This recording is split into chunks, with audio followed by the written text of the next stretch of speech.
Hello, all. I'm Deepa, a leadership coach and a facilitator, and I welcome you to yet another episode of Leaders' Voice, a podcast which amplifies the voices of leaders who are not just successful, but they are successful with inner mastery. Is success just enough? It's like focusing on the top 10% of the iceberg. There is so much more to it. What about the 90% that is beneath the waterline, which is not seen?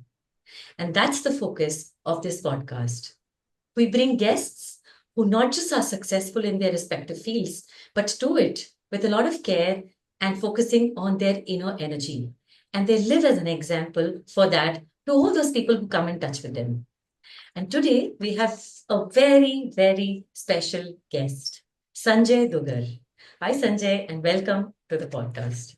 Hi, Deepa. Thank you for inviting me. Absolute pleasure. So, I met Sanjay about, I've lost track, maybe a year and a half ago.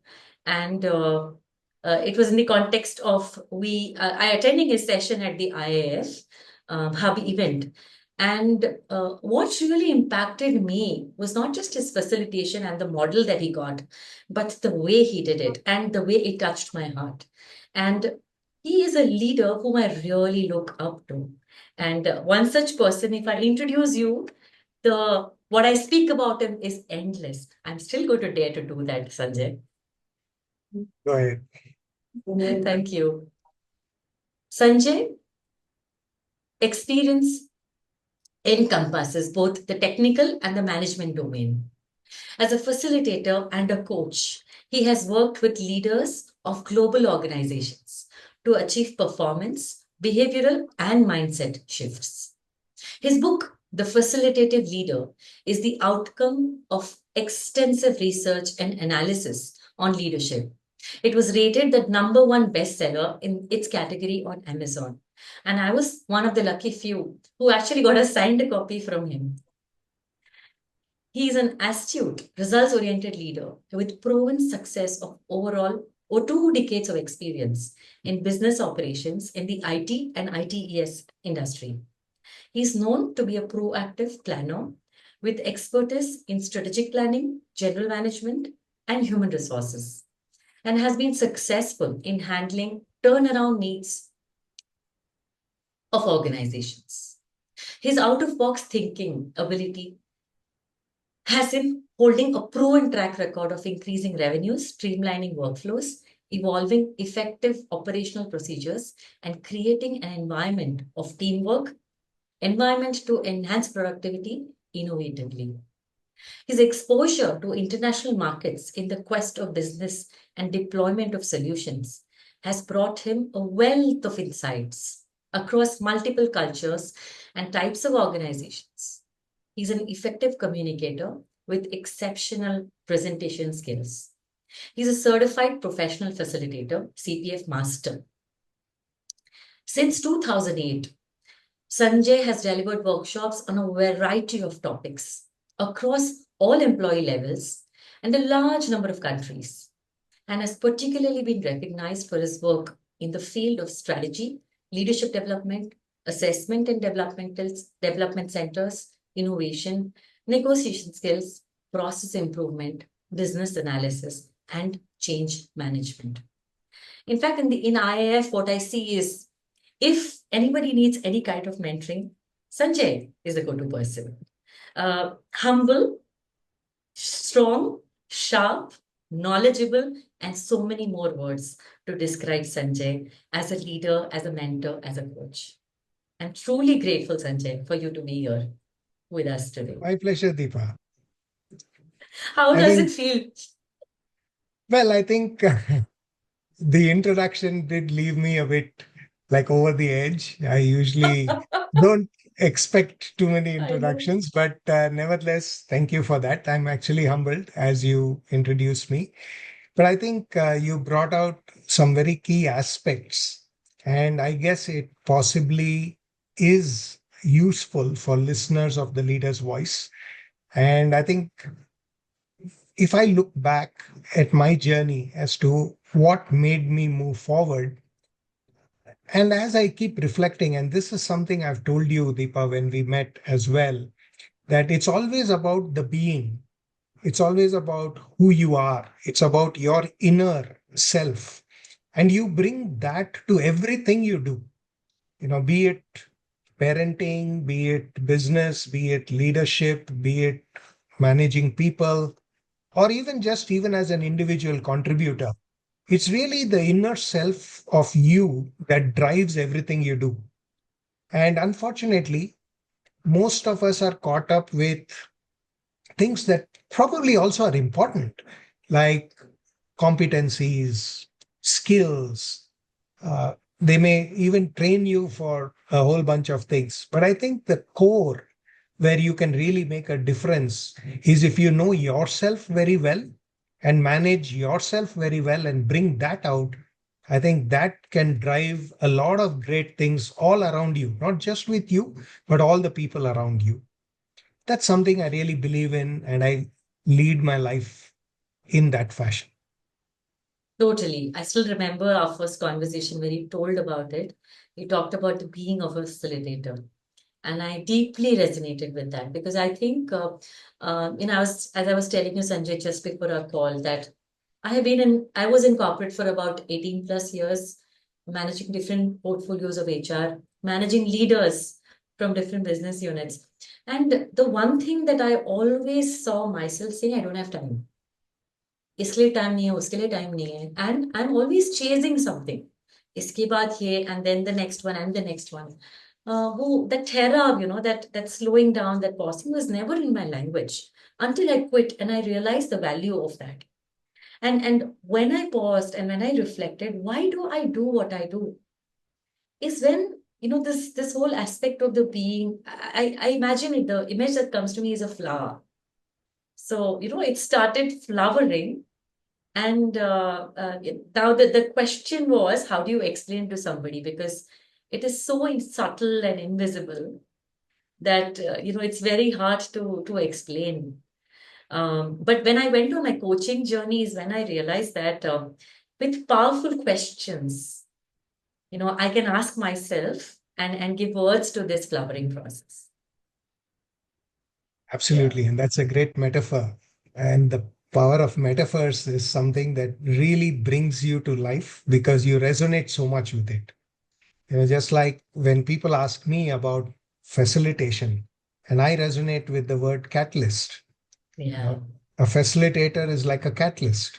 He's there, enables things to happen, but is not part of anything else. And when they leave with no change to themselves. So I think that's a great metaphor for people to think about it so that when you play that role and that image comes in front of you, you automatically start doing things in a different way, in a way that is more useful and conducive to the role you're playing. So I think it's very useful to think of metaphors. Very beautiful. When you were saying it reminded me of salt, the role salt plays in food. Absolutely. I mean, you never know that it's there, but if it's not there, everyone knows, right? So, yeah, that's an interesting one. Yeah, looks like we can have the entire conversation on metaphors, using metaphors. Yeah, that's true. But nevertheless, let's build Yeah, on. sure, sure, sure. So how did your journey begin? I'm sure it would have begun like all the other professionals, but when did that turn happen when you felt like focusing on the being, focusing on your inner is as important or more important than the chase for other things? Yeah, and that's a very thoughtful question. And for me, I was lucky in a way, which I had really good teachers in school. And in my schooling, there were many things that would happen, and I'm a person who likes to participate in literally anything and everything. And so I would participate. I would sometimes do well, sometimes not do so well, and in different events.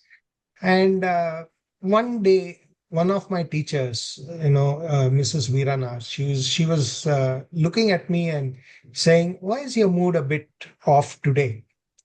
And I told, look, well, I tried this and it didn't really, I didn't do as well as I thought I should. And so she said, so what were you trying to do? And I said, well, the people who were up before me, especially the seniors, and I tried to copy them. I tried to do what they did. And that's when she said, I mean, that's the biggest mistake that you've made. Don't copy a person. Take inputs, but tailor it to yourself. And at that time, I didn't really quite understand what it meant. But as it went on, and I was, blindly thrown into a maths Olympiad competition. And I did very well in that. And then when I was reflecting back with my teacher and said, why did you surprise me and just put me in there? And he said, if I had told you, you would have looked at how others are studying and you would have got too absorbed in it and you would have tried to follow their pattern. But I just let you be who you are. And you did very well.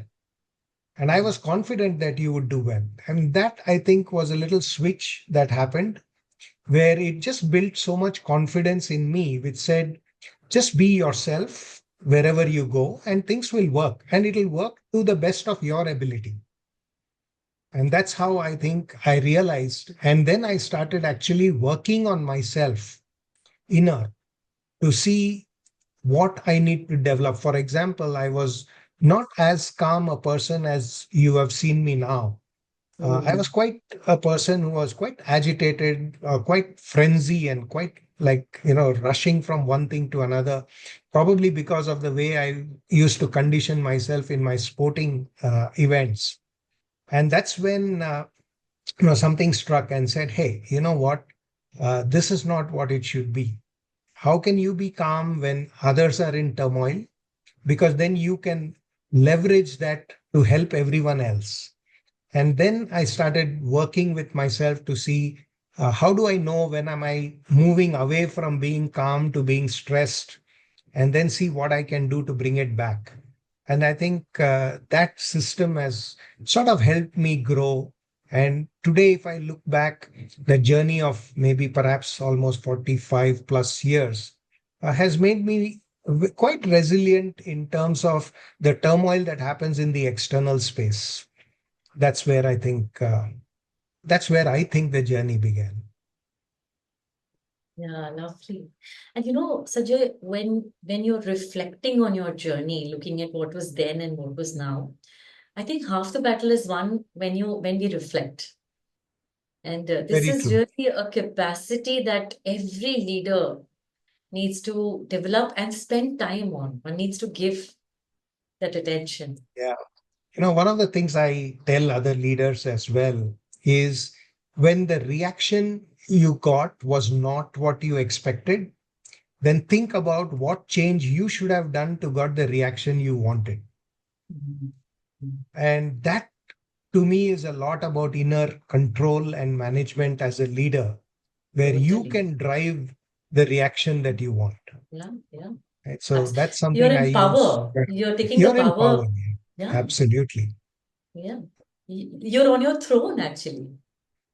Yeah, it's about you being in charge, right? Your Charge. role demands you to be a leader there, and if you have to Totally. lead, you need to lead, and you can't sit back and keep thinking about, okay, the other person is not doing that. The other person may not do what they are doing, but that's a reaction you have caused, right? So if you look back to see what you can change, and you can work on it. Absolutely. And how has this aspect of taking charge of your emotions and thoughts helped you in your decision making while you were in the IT and ITeS industries or now when you coach and mentor leaders? Yeah, so one of the things which it helps me in making decisions is I'm very aware because I'm watching for some reactions. And when I get something different, I make a note of that. And then I think back and reflect what if I changed will bring the reaction I wanted. And then when I put that card forward, the reactions then start going the way they should. And that actually drives confidence in the other person. So, especially in leadership coaching, uh, I have used some simple things about helping them to know who they are. And, surprisingly, I can actually say 100% of the people I have coached were quite surprised at what they found. Because when I asked them a question about what are the values you have today, but think about way back in your life, what incident caused you to live to that value today? And they struggle because they're not sure where it happened. But when you give them enough time to think, they bring it out. And that when you follow it up and say, are the scenario at that time and this time the same? Are the people around you, the role that you are playing, are they the same? And then, of course, the answer to that is a clear no. Then I say, then how does the value then help you now? And then they are really analyzing and thinking, and they realize that some of the values which people live by, they can let go in different scenarios without them being stressed. I used to have one person who was telling me all the time, complaining, saying, my people come late for meetings and it's just not on. It doesn't work that way. I resonate with him because I'm a person who likes to be punctual as well. And earlier, I used to get agitated like that. But then I Mm. realized with this reflection thinking that, hey, it's okay. You can let go, right? It's fine. Maybe for you, it's important. But in the current scenario, whatever has happened. But what can you do to move forward rather Mm. than thinking or getting worked up is going to kind of dumb your senses and then you're not going to really bring the right things in front for the conversation. And that Yes. kind of thinking, when you implant in your leader coaching, they pretty much heal themselves very fast, right? They become a Yeah. lot more, uh, alive to where they are going, and they can choose carefully when they want to tweak their behaviors to match what they wish. Yes. What you did was to make him aware of his inner world with the help Yes, of powerful questions. that's it. Yeah. And you enabled the reflection. Yeah, because only when they can reflect inner, they realize that anything can happen in the external, but you can still be leading. You can still be in charge. You can still be in control. But first, you have to control yourself. Right? So, and that's where the journey begins. Mm. Yeah. This reminds me of one belief, or for some, it's a value, which is hard work. And they have heard from their fathers and parents, work hard and you will be successful. It's like a mantra that keeps running, which means that success will come only with hustle. Unless I don't hustle, work hard, it's not successful. And I often see it in my coaches. And when we show the mirror is when they realize, oh my God, I never knew. And then I ask them, is it working for you? They say, no, I'm tired, I'm exhausted, I'm burnt out. Do you experience it Absolutely. as well? Oh, yes, we hear that quite often. And there, my connect goes to sports, right? In sports, when I used to play at a pretty higher level, you had to learn to control your energy. You know when you need to use it and when very consciously hold it Yeah. back, even though Mhm. you have the opportunity to use it, but you use it at the right time. And the timing is so very important. So it reminded me exactly of that. Very true. When you talked about sports, I got reminded of Tim Galvin, one of my favorite, and when it comes to that performance potential equation, Yeah. which is performance is equal to potential minus interferences. Now, whenever I think of these interferences, for me, I think the external interference, like boss not being okay, environment not being okay, light nahi hai, fan nahi hai, and all those things are very easily manageable. But what's not seen is what's inside. And I It- feel like the world of thoughts, world of emotions are the biggest interferences, which once you see, that doesn't mean it will go away. You have to work on them. What are your thoughts on that?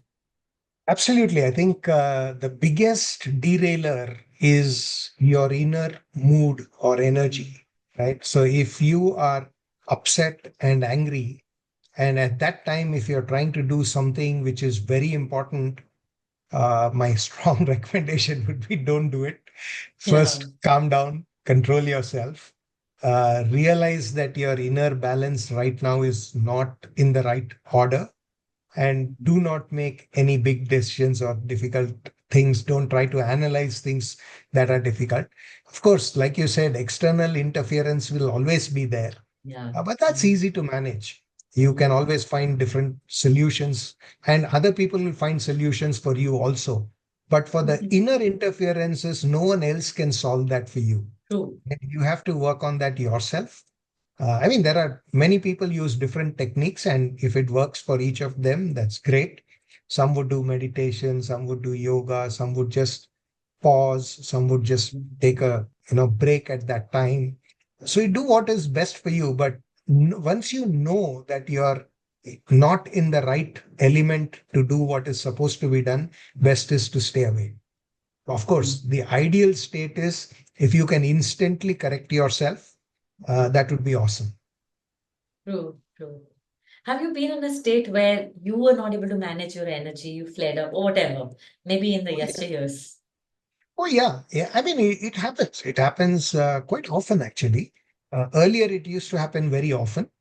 As I don't know whether to call that experience or whether to call that a little bit of exposure, where you realize that if you took those decisions at the wrong time, or if you behaved badly, angrily, or you spoke up when you had to be not to be speaking, or whatever else that you did when it's off track, it really comes down heavily on you.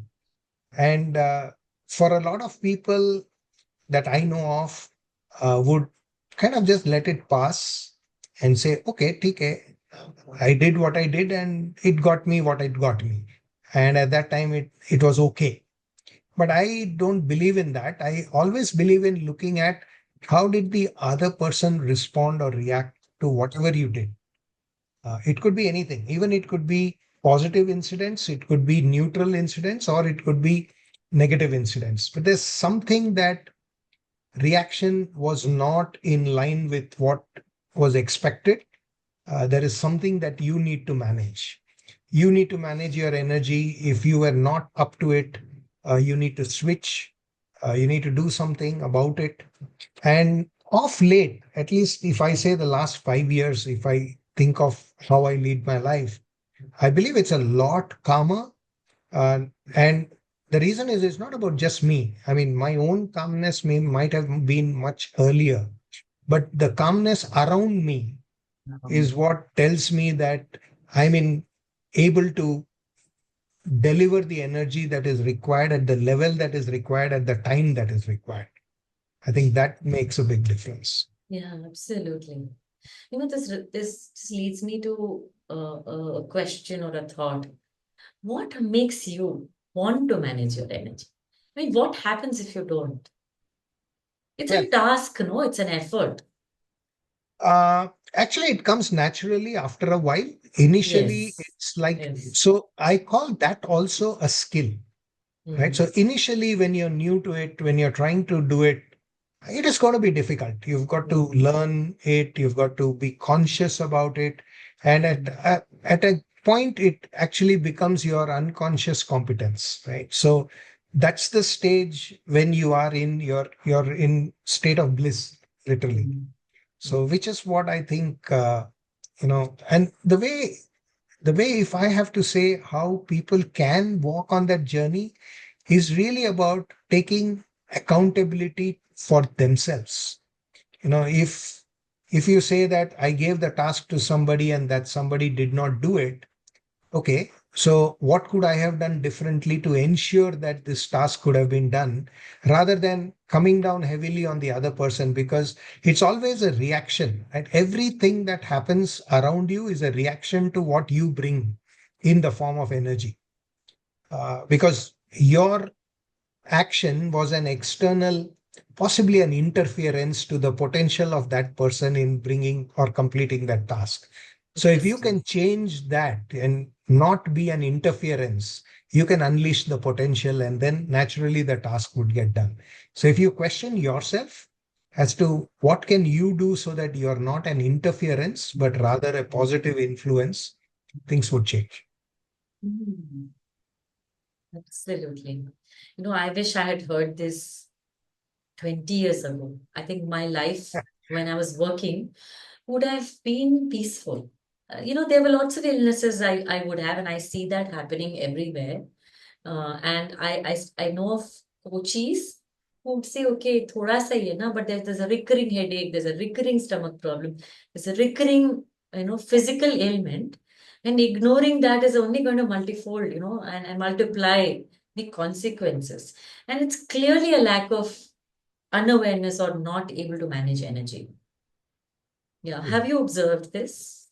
So, so yes, I felt it also, but I believe the other side is also true that had I known it too early in life, I may not have valued it as much Yeah, as I that do is true. today. Mm-hmm. So you learn when you need to learn, and that's when it happens. Mm-hmm. And every person is in a different stage, right? Is in a different stage on their journey. So a time will come when they will start on that inner journey, but you just have to wait for that time. True, true. Yeah, absolutely. You can't open the bud before it decides to open. Exactly. Otherwise, you'll kill the bud. Yeah, absolutely. The bud has So, to blossom into a flower on its own, own, right? yes. And You in can that only environment, you can only protect the environment around it, but you can't interfere with the potential of the bud. yes, yes. And it has come with a potential. It is going to Yes, bloom. it is. It's in. That's why it's come there. Yes. And then, Very of true. course, the role you can play is to protect it, making sure, Yes, nobody plucks it or insects or animals don't destroy it. yes, That's the yes. best you can do. So true. What inspires you, Sanjay, in life? What inspires me is really any challenging task that is, or a challenging agenda. Usually it revolves around change. I love change, right? I love change. And I always think about how one can accelerate change.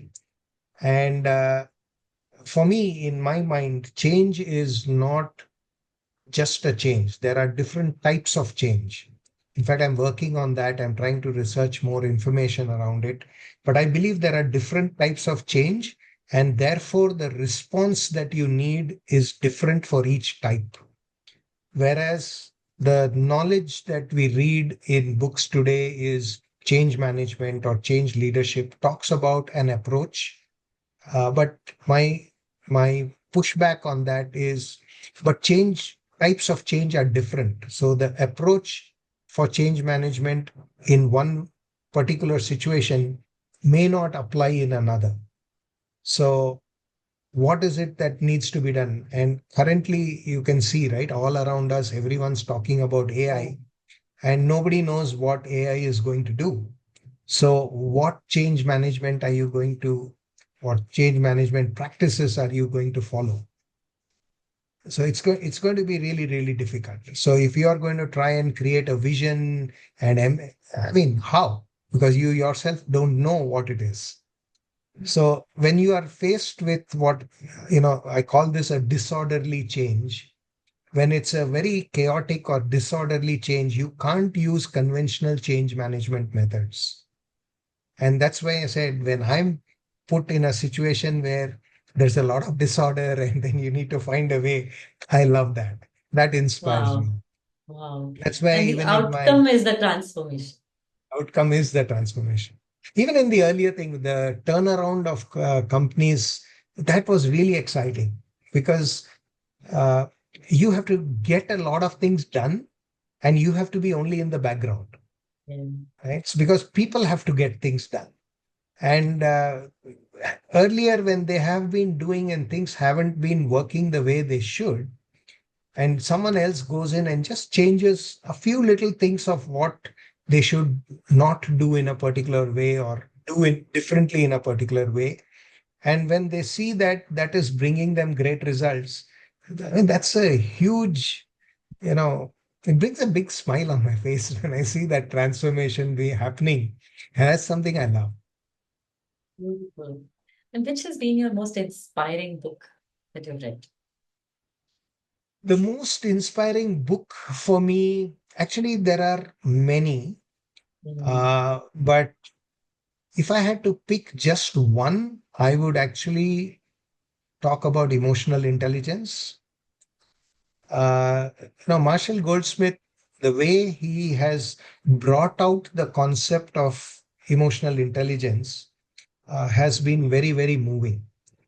It talks about self awareness as the first bucket, right? Then it moves to social awareness. When you look at those two elements, actually everything revolves around that. Whatever relationships you want to manage, whatever social changes you want to make, whatever else you want to do, it really revolves around those two elements. I think I would really say that book, to me, it resonates with how I think. Mm. So, what's your big mission?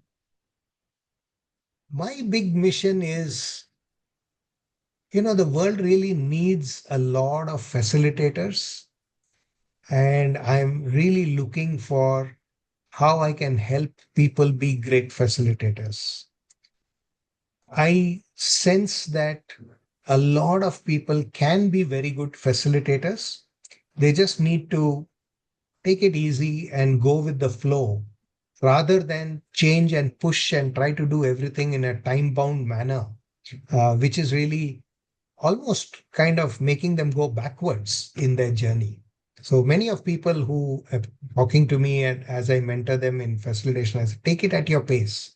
There are times when people will be completely against facilitation. That's fine. Just let that phase go through. Once that goes through, then they come out on the other side and they say, hey, why did I even think like that? And things change, but you have to let them go through that change rather than pushing them through it.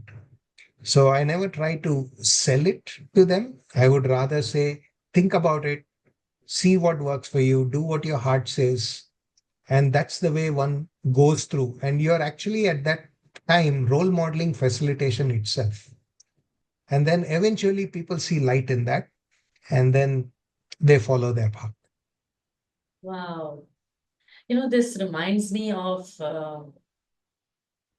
the Panch Koshas and the kosha, the last kosha, which is the Anandamaya kosha, which, if I were to loosely translate, it's actually living with purpose. Living a very value-based, purposeful life. You wake up in the morning and you really know what you're going to do. What's the why of your existence today? And you seem to have articulated your why so clearly and beautifully, which is also energy mastery. Well, for me, the ultimate goal, which everyone talks about, is world peace. I Mm. actually say inner peace Mm. because it's inner peace in people that drives world peace. So it's really about how can you be who you really are, Mm. and just understanding that and being that will transform a lot of things. That's why I think helping people facilitate really, really moves me because I see a big purpose at the other end of the tunnel. Yeah, beautiful. I so deeply connect with what you share. Yeah, Thank you. it's really so inspiring to hear because I am one of those beneficiary facilitator whom you have mentored at different occasions. And I know what it means. It's just when you mentor, it's just a subtle shift in the way you look at your design. And that makes such a learning experience. So thank you for what you do to humanity and to all the facilitators and your mentees around. Thank you so much, Deepa. Beautiful. So I think we've been in a conversation for some time now. What are your some closing final thoughts for the audience so that they can So, live with this inner peace? yeah. So I think my closing thoughts is, first of all, spend some time to get to know who you really are, what are your values, and where should you use them. And at what extent do you want to stretch it or let it go? And I think that's a very, very key element. Even if you see, how different people who are successful, big, do big things or get big things done, they really are. It's all about, how much of their values they impose and how much they let go. And that balance between that is what I think makes it real for everyone else, because then everyone relates to them. Otherwise, there's always two sides of everything. If you talk about being punctual, yeah, great. I mean, obviously it's good. But at the same time, it can be like, why are they so hard pressed for time all the time? Right? Why should this happen only now? What happened if, and people are also doing many other things. I usually talk to people and I give them like a little example which says, you wear a school uniform, but where do you wear it? And you wear it in school. But if you wore a school uniform and went to attend a wedding, I'm not sure you will be comfortable with it. So while wearing a school uniform is good, but it's good in a place. The same thing may not be good in a different place. So, how you manage your inner self to be, because in your life, you're going to be in all different places with different people, with different situations. How are you going to be the balancing force there? How are you controlling yourself to interact positively in all situations? I think that's the key. If people can understand who they are and know how they should temper themselves in different scenarios, I'm sure they will be way, way, way successful. Beautiful. Uh, Great takeaway for me as well. And this is, Sanjay, this is the best part of me running this podcast because I get to hear unfiltered thoughts on energy mastery and inner work, and such a joy. I just enjoy it. Yeah, I was also very excited to be on this because I've been listening to some of the podcasts and they are very nice messages and very useful to listen to it, process them. And there are many things I have learned from the different podcasts I've heard as well. So thank Wow. you for running a nice podcast like this. Thank you. Thank you so much. And thank you, audience, for watching this episode. This is my contribution to humankind because I do not want you to just live. I want you to thrive and really enjoy your life with passion, with purpose, with values. And that's when I would feel my life is worth it. So thank you very much for listening. Thank you, Sanjay. And meet you soon in yet another episode. Thank you, Deepa.